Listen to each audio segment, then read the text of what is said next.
hello, friends. Today I want to talk to you about a specific distinguishing factor. You know, there are many distinguishing factors that set us apart from the rest of the world. That's why the Bible encourages us to be holy. Holy means unique, different, distinctive, set apart. See, we're supposed to be different from your average individual that you encounter on the face of the earth, and different we are. So, at any rate, what I want to talk about today is one particular thing that the Bible tells us to focus upon when we find ourselves in situations that will cause us to be distinctly and uniquely different from the average people that you would encounter when you find them in the midst of this type of situation. You can see it in James, where he basically says to count it all joy when you find yourself in the midst of tough and difficult situations. He said that he called these things the trial of your faith. And so the specific instruction that he gave us was to count it all joy. He didn't say that it was a joy. He said to count it a joy. In other words, make a choice or make a decision that you're going to rejoice in the midst of times when, of all things, it looks like your faith is not producing for you the results that you expected. Count it all joy when you find yourself in the midst of a situation like that.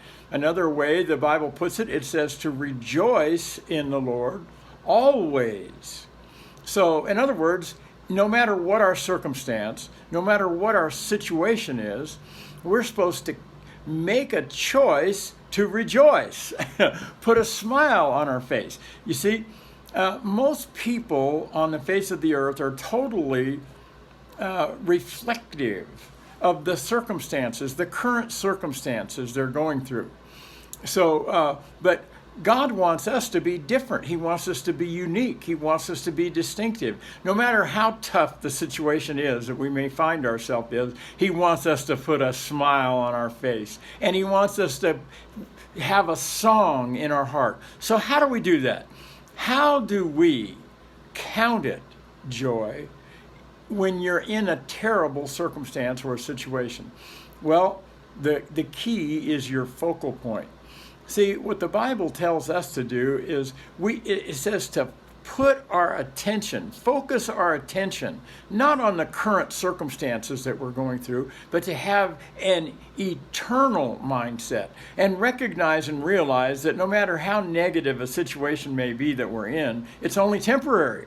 And we can actually choose, instead of focusing or causing our focal point to be our circumstance, we can choose to put our focus on our eternal destiny, what awaits us in the future.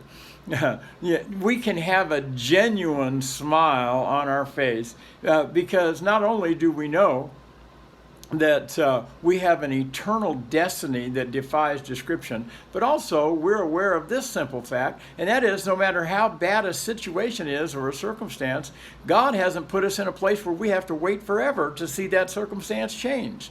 And part of the way that we change those circumstances is by focusing on the promise of God and allowing our countenance to be a demonstration of our expectation. So why are we smiling? Why are we why are we singing? Why are we rejoicing? Because we know that our God is big enough, strong enough, and determined enough, and has all the capabilities it takes to remove the change or completely transform even our current circumstances once we begin to speak His words of faith and have the patience to wait until He changes them. God bless you. Have a great week.